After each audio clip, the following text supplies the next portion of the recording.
আর ককবরক বুঝে খুব কতজন আছে ককবরক দেখতে জানি ককবরক সাপ সাপ বুঝে ককবরকও আছে তো খুব ভালো। আমি মহিলাদের বনবাজারে যখন একটা প্রোগ্রাম করলাম আমি আপনাদের কথা দিছিলাম যে 15ই ডিসেম্বরের মধ্যেই আমি একটা শাড়ি বিতরণীর প্রোগ্রাম করব। আজকে এই প্রোগ্রামটা বিশেষভাবে মহিলাদের এবং আজকে 16 তারিখ মানে একদিন বাদ এত প্রোগ্রাম ছিল। আমি 12 তারিখে এই প্রোগ্রামটা করার কথা কিন্তু 12 তারিখে সরকারের একটা প্রোগ্রাম এই প্রোগ্রামটা না করলে হয় না। ওই প্রোগ্রামটা আমি করব না হয় এই প্রোগ্রামটা 12 তারিখে আমি করব এবং বললাম যে বিশেষভাবে ত্রিপুরা মহিলাদের আমি সুতা এটা বিতরণ করলাম। সোমবার বাজার আপনারাও গেছেন, নরেন্দ্র বাবুরা ছিলেন তখন। আমার মাথায় আইলো যে যারা রিগনাই পরে না শাড়ি পরে এদের তো কিছু দেওয়ার আমাদের উচিত। এই কারণে আমি বললাম করঙ্গি ছড়া, আসারাম বাড়ি এবং বনবাজারের অন্তত 500 জন মহিলাদের আমরা যেন শাড়ি বিতরণ করতে পারি। তো আপনারা আইছেন, আমার খুব ভালো লাগলো। আপনারা বলেন তো কতজন করঙ্গি ছড়া থেকে আইছেন, একটু হাত তুলেন আপনারা। ধন্যবাদ। বনবাজার থেকে কারা আইছেন একটু হাত তুলেন। বাস। আর আসারাম বাড়ির থেকে কারা আইছে হাত তুলেন। এইবার আসারাম বাড়ির সময় হাত তুলছেন, বনবাজারের সময় হাত তুলছেন, কে আছে তুলেন তো। একজনও নাই না। আমি এগুলো দেখতে পাচ্ছি বনবাজারের সময় যদি হাত তুলে আসারাম বাড়ির সময় হাত তুলে তাহলে এক মহিলাই 2টা শাড়ি নিয়ে দিব আজকে। এটা যেন না হয় একজন মহিলা শুধু একটা শাড়ি পাইবেন। তো আমি এইভাবে কথা দিই। আপনারা আমার ভোট দিচ্ছেন, আগেও তো আপনারা মন্ত্রী পাইছেন। আমি জানি না আগের মন্ত্রীরা আইছেন কিনা, বছরে একবার 2 বছর একবার আইছেন কিনা আমি জানি না, কিন্তু আমি খবর রাখি। আমি কথা দিছিলাম আপনাদের যে আমার ভোট দেন, এই সড়কটা আমি পিচের রাস্তা করাইছি। তো এটা দেখছেন তো আপনারা, এটা হয়েছে এই রাস্তা। এবং আজকে এখানে দাঁড়ায় আবার কই আমি আমার এই টার্মের মন্ত্রী শেষ হইতে না হইতেই আসারাম বাড়িতে একটা দ্বিতল মার্কেট, বিশাল সুপার মার্কেট আমি করবো এই আসারাম বাড়িতে। এরা যাই জানি তুলাসীগড় আমরা শুরু করলাম, চাম্পাহারে শুরু হয়ে যাবে। আপনারা দেখবেন আসারাম বাড়ি সব লিস্ট এই টার্মের মধ্যেই আমি আসারাম বাড়ি পর্যন্ত পৌঁছাইতে পারবো। আর একটা টার্ম যদি পাই তখন কিন্তু বনবাজার পর্যন্ত যাওয়া যায়। এটা আপনারা ঠিক করেন, কারণ মন্ত্রী 1 বছরে 1 দিনে সবটাই পারেন।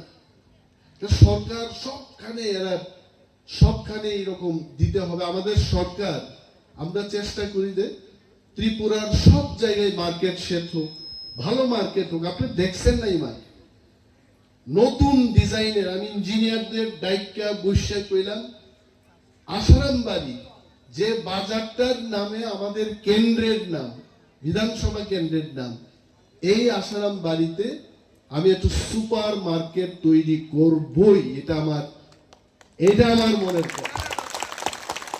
কেউ দাবি করতে দিত না। আপনারা বাইক ঘুমায় থাকেন, আপনাদের দাবির দরকার নেই, এটা আমার দায়িত্ব। সবকিছু আপনারা আসবেন আমার কাছে। যেমন মনীন্দ্র বাবু আমার কাছে একদিন গেলেন একটা বিশেষ ব্যাপার নিয়ে, সঙ্গে সঙ্গেই কিন্তু কর্তৃপক্ষের কাছে চিঠি লেখালেখি, দপ্তরের বিভিন্ন অফিসারদের সঙ্গে আলোচনা, এইগুলো আমি করি। এবং যারা গ্রামের, বিশেষভাবে আমাদের গ্রামীণ মহিলারা, এক গ্রাম থেকে আর এক গ্রাম যাওয়া, সড়কের ব্যবস্থা ভালো থাকতে হবে।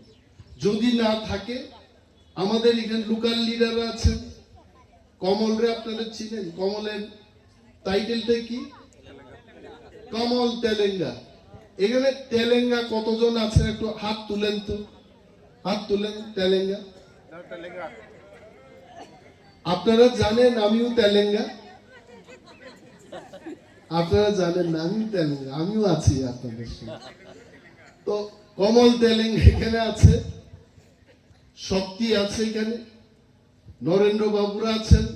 আপনারা আমারে দেখাইবেন, দেখেন ব্যক্তি দাবি নিয়ে আয়েন না, শুধু আমার গায়ে ব্যথা, পেটে ব্যথা, এই সমস্যা তো থাকবেই মানুষের, কিন্তু আমার এলাকার উন্নয়নের জন্য আপনারা আইবেন।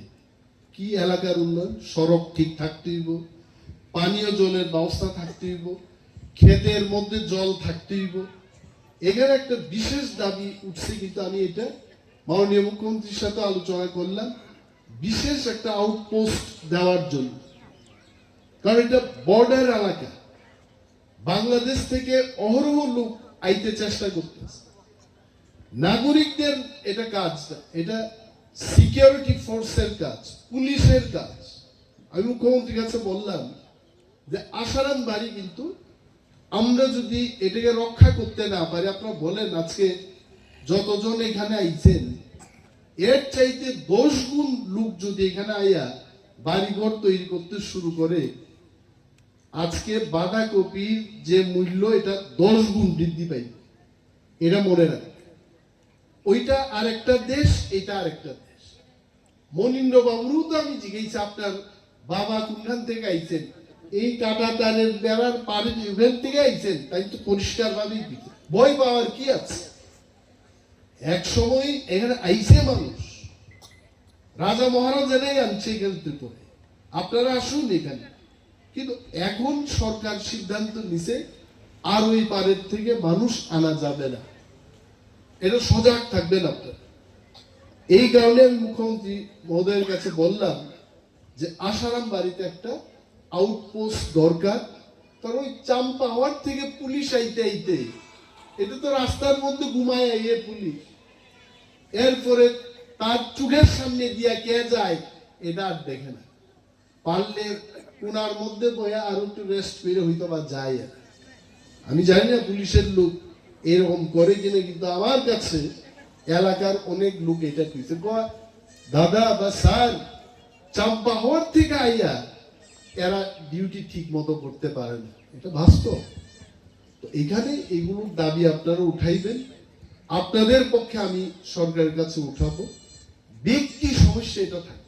আর আমি অনুরোধ করব, এখানে যারা মহিলারা আছেন, আয়ুষ, এই যে আয়ুষ কার্ড, তো এটা হেলথ কার্ড, এইটা আপনারা কিন্তু সবাই করবেন। এই কার্ড করলে কিন্তু সরকারিভাবেই সমস্ত চিকিৎসার সুযোগ সুবিধা থাকে। অনেক দেববর্মারা যায় না, তেলেঙ্গানা যায় আমি জানি, কিন্তু অনেক দেববর্মারা যায় না। তার কি ও ছেলে ও মানে আলিশ লাগে যাইতো না।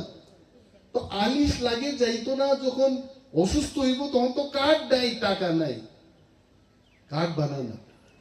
এবং আমি জানি মহিলারাই কিন্তু সমাজে সবচাইতে, তারা কষ্ট করে পরিবারটারে দেখে, মহিলাদের শক্তি সাংঘাতিক। একটা মহিলা হওয়া এটা কম কথা না, রান্না করতে হইব। আমি গতকাল একটা ইউটিউব দেখলাম, মহিলাদের কি দায়িত্ব। একজন সরকারি মহিলা অফিসার বাড়ি গিয়ে কিন্তু ওনার বিছানা ঠিক করে দিতে হয় ছেলে মেয়েদের, স্বামীরা করে না এটা। বাচ্চারা প্যান্ট শার্ট ধুয়ে দিতে হইব মহিলাদের, ঘর সংসার ধুয়ে রাখতে হইব মহিলাদের। এবং এমন সংখ্যায় আজকে মহিলারা এখানে আইছেন, এটা থেকে বোঝা যায় এই মহিলারা সরকারের সাথে আছেন এবং সরকারের কাজ করবে, আপনারা নিজেদের সহযোগিতা করবে, এটা ভালো। সরকার আরো ভালো কাজ করতে হবে এখানে। বেকাররা আছে, আমি বেকারদের বলি, MA পাস BA পাস ছেলেদের কমল ফাইলে একটা নোট করে এটা রাখো। কয়েকদিন আগেকার কথা পরিণভাবে আমি একটু বলি, ফিশারির একটা ভালো পোস্ট বাইছে, ক্যান্ডিডেট নাই, খুঁজা সারা 5 দিন খুঁজলাম আমি, নাই নাই নাই, একটা ছেলে খুঁজা পাওয়া গেল। মন্ত্রী খুঁজা, এই লোকটারে খুঁজা চাকরি দিতে, চিন্তা করে। তো নিজেরা একটু অ্যালার্ট থাকেন আপনারা। BCom pass, BA pass, MA pass আপনারা ফাইল করেন। লোকাল লিডারদের আমি বলছি, যেই সুযোগ আইব, ফোন আইব, বাস। এইগুলো হচ্ছে সমাজ সেবা। আমি খালি টিপ্রামথা লং লিভ কইলাম, এইটা দিয়ে টিপ্রামথা লং লিভ হইতো না। মানুষের কাজ কইরা, মানুষের মনের মধ্যে জায়গা কইরা টিপ্রামথা লং লিভ করতে। লং লিভ কথা তো বুঝছেনই আপনারা। লং লিভ হইতে দীর্ঘায়ু হোক, মানে আরো বেশি বয়সে থাকুক, বাচ্চা থাকুক। তো আরো বেশি বয়সে বাচ্চা থাকতে গেলে কাজ করতেই মতো। একটার নাম আপনারা শুনছেন, রাজকুমার। আইনি রাজকুমারের চিনেননি আপনারা? রাজার ছেলে রাজকুমার বই, ওই এখানে, ওটাও তুমি। এর নাম রাজকুমার। তীব্রমতা ক্ষমতা দেয়, নাম পাল্টাই দিচ্ছে, আমি রাজকুমার। কিন্তু আমি মন্ত্রী হয়েও কইছি আমি মন্ত্রী কুমার, কইছি নি কোনোদিন? আমার নাম মনিবেশ দেববর্মা। নাম একটাই দিচ্ছে, শুধু কাম করি মন্ত্রী। আরে বেটা, নাম রাখছে রাজকুমার, কাজ করে না রাজকুমার।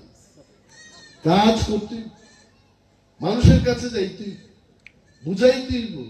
আরে একটা মহিলাদের এখানে কি গ্রুপ কয়টা রে? Primitive group. হ্যাঁ, কার্ডটা তো এখন বিপিএল কার্ড বলে না, কি কার্ড বলে এটা? Priority group. প্রায়োরিটি গ্রুপের যাদের যোগ্যতা আছে তাদের পাইতে, এই কারণেই তো সরকার। এলাকার লিডাররা কাজ করতো না, মন্ত্রী বাহাদুর জানতেন না, মহিলারা, এখানকার লোকেরা আপনারা বঞ্চিত হইবেন, এটা হইতে দিয়ে না। আমি যখন আই এইভাবে, বিশেষ কোনো কথা থাকলে আমার দাঁড় করায় আপনার জিগাইবেন, দাদা, কাকা, মামা, স্যার, যাই ডাকেন আপনার, বলবেন যে এই সমস্যা আছে। গতবার আমি বনবাজার যখন আসলাম, একজন রিটায়ার্ড টিচার, উনি যেভাবে ব্যাপারগুলো বুঝাইলেন যে জলের ব্যবস্থা করতে হবে, অনেক সময় এই ভদ্রলোকের কথা আমার মনে পড়ে। উনি কিন্তু রাজনেতা না, উনি রিটায়ার্ড শিক্ষক। এবং পরের দিন গিয়ে আমি কইলাম, ঢুকাও এটা শেডিউলের মধ্যে, আগামী অর্থবর্ষে এই কাজ আসারামবাড়ি বনবাজার এলাকায় এটা করতে হবে। এটা হচ্ছে রিপোর্টিং। এই রিপোর্ট আপনারা করেন। আমি জানি মহিলারা কেন তাড়াতাড়ি হাততালি বাজাইতেন, কারণ এটা নিয়ে আপনারা পাইতে চাইতেন।